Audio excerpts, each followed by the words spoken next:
अस्सलामु अलैकुम वरहमतुल्लाहि वबरकातुह। आज बहुत सारे हजरात ये सवाल करते हैं कि हमें कुरान मुक़द्दस की चंद सूरतें याद हैं तो हम नमाज़ें किस तौर पर पढ़ें। और कुछ ऐसे भी अफराद मिलेंगे जो ये कहते हैं कि हमें सिर्फ 2 ही सूरतें याद हैं। तो अब ये सारे मसाइल इंशाअल्लाह बताएंगे किस अंदाज़ में हम नमाज़ें पढ़ें, किस अंदाज़ में वो नमाज को अपनी अदा करेगा।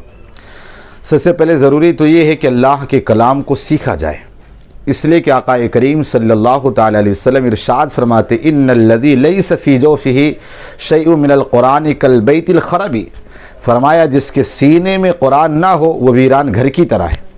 जिस तरह एक घर हो उसके अंदर इंसान ना रहते हों तो वहाँ पर उस शैतानों का बसेरा हो जाता है, इसी तरह अगर इंसान के सीने में कुरान ना हो, खुदा का कलाम ना हो, वो भी वीरान घर की तरह है। तो हमें चाहिए कि अल्लाह के कलाम को हम सीखें। अब आप देखें नमाज़ें जो हैं ज़्यादा से ज़्यादा 4 हैं। अब अगर किसी इंसान को 4 रकात नमाज़ पढ़ना है और उसे 4 ही सूरतें याद हैं तो अब उसके लिए ज़रूरी है कि 4 रकातों में अलग अलग सूरतें वो पढ़ता रहे।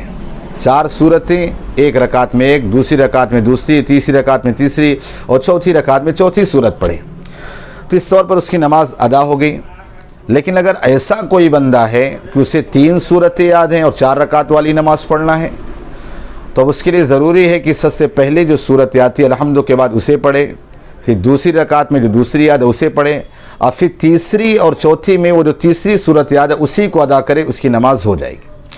अब अगर ऐसा कोई बंदा है कि उसे 2 ही सूरतें याद हैं, 4 रकात वाली नमाज़ पढ़ना है तो उसके लिए ज़रूरी है कि पहली रकात में पहली सूरत को पढ़े सूरह फातिहा के बाद, और दूसरी रकात में उसी सूरत को, फिर तीसरी में, फिर चौथी में उसी सूरत को पढ़ ले।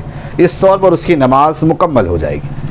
लेकिन अब ऐसा कोई बंदा है, अल्लाह न करे, कि उसे सिर्फ़ अलहम्दु शरीफ और कोई सूरत कुल हुवल्लाह शरीफ या इन्ना अतैना सिर्फ याद है तो अब उसके लिए ज़रूरी है कि 4 रकातों में अलहम्दु शरीफ के बाद इसी सूरत को पढ़ता रहे, उसकी नमाज हो जाएगी। आप इसे घबराएं नहीं, लेकिन कुरान पाक आप सीखते रहें, इसलिए कि अगर कुरान पाक सीखने का जज्बा आपके सीने में पैदा हो गया तो आका करीम सल्लल्लाहु अलैहि वसल्लम की हदीस से पाक है कि उतलबुल इल्म मिनल महदी इलल लहद। इल्म दीन हासिल करो माँ की गोद से लेकर कब्र की गोद तक, आपकी उम्र कितने ही क्यों ना हो गई हो। अगर आप अल्लाह के कलाम को सीखने का शौक़ पैदा करें, मैं सीखूँगा, अगर आप सीखते सीखते आप दुनिया से चले गए तो हदीस पाक के मफ़हूम के मुताबिक कब्र में फ़रिश्ते उसे अल्लाह के कलाम को सिखाएंगे।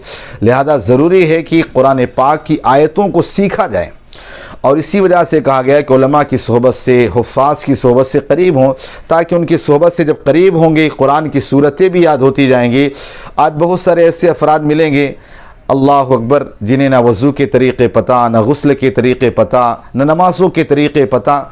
तो कम से कम ज़रूरी है कि इंसान जिस तरह अपने जिस्म को सही करने के लिए डॉक्टर के पास जाता है, इसी तरह हम अपनी रूहानियत को सही करने के लिए, अपनी नमाज़ों को सही करने के लिए अल्लाह के जो बंदे उनके करीब जाएं। लिहाजा अगर चंद सूरतें याद हैं तो उससे आप घबराएं ना, उन्हीं सूरतों से काम चलाएं। लेकिन इसका ये मतलब नहीं कि आप इसी को चलाते रह जाएं। आप देखें, हम दुनिया के मामले में थोड़े पर इक्तिफा नहीं करते हैं। अब मिसाल के तौर पर अगर कोई आपको लालच ये दे दे कि अगर कोई बंदा अगर 4 सूरतें कल याद करेगा तो उसके लिए हज का टिकट है, तो बहुत सारे लोग शौक़ में आ जाएंगे, चलो याद करते हैं। तो कम से कम इस नियत से कि हम अगर सूरतों को याद करेंगे, इन सूरतों को याद करने की वजह से हमारी नमाज़ें सही हो जाएंगी, रब राज़ी हो जाएगा। लिहाजा चंद सूरतें याद हैं तो उससे घबराएं नहीं, उसी से अपनी नमाज़ों को अदा करते रहें और ज़्यादा से ज़्यादा नमाज के अंदर शौक़ पैदा करें। कुरान की तिलावत कसरत से करते रहें, इसलिए कि आका करीम सल्लल्लाहु अलैहि वसल्लम ने इरशाद फरमाया। आप देखिए, अल्लाह का कलाम ऐसा है कि अगर इसे देखो तो सवाब, सुनो तो सवाब, चूमो तो सवाब। तो ऐसा अजीम कलाम अल्लाह ने हमें अता फरमाया है तो उसे ज़रूर से ज़रूर याद करें, चंद सूरतों से काम ना चलाएँ। जिस तरह दुनिया के थोड़े से माल से हम राज़ी नहीं होते, इसी तरह आखिरत के मामलात में भी हम थोड़े से राज़ी ना हों, बल्कि सूरतें ज़्यादा से ज़्यादा याद करें ताकि हमारी नमाज़ें भी अच्छे अंदाज में पढ़ सके। लेकिन ये ना हो कि एक आध सूरत की वजह से आप घबरा रहे हो कि कैसे करेंगे। नहीं, आप हर दिन अगर इमाम के पीछे नमाज़ पढ़े तो आपको बहुत सारी सूरतें यूं ही याद होती चली जाएंगी। लिहाजा इसे कोशिश करें, लेकिन इस नियत से नमाज को ना छोड़ दें कि मुझे ज़्यादा सूरतें आती नहीं है। नहीं, सीखने की कोशिश करें।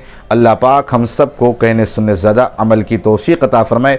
ख़ुद भी नमाजी बने, अपने दोस्तों अहबाब को नमाज़ पढ़ने की तलक़ीन करें, नमाज़ों की रग़बत दिलाएँ, नमाज़ों की तरफ ले आएँ।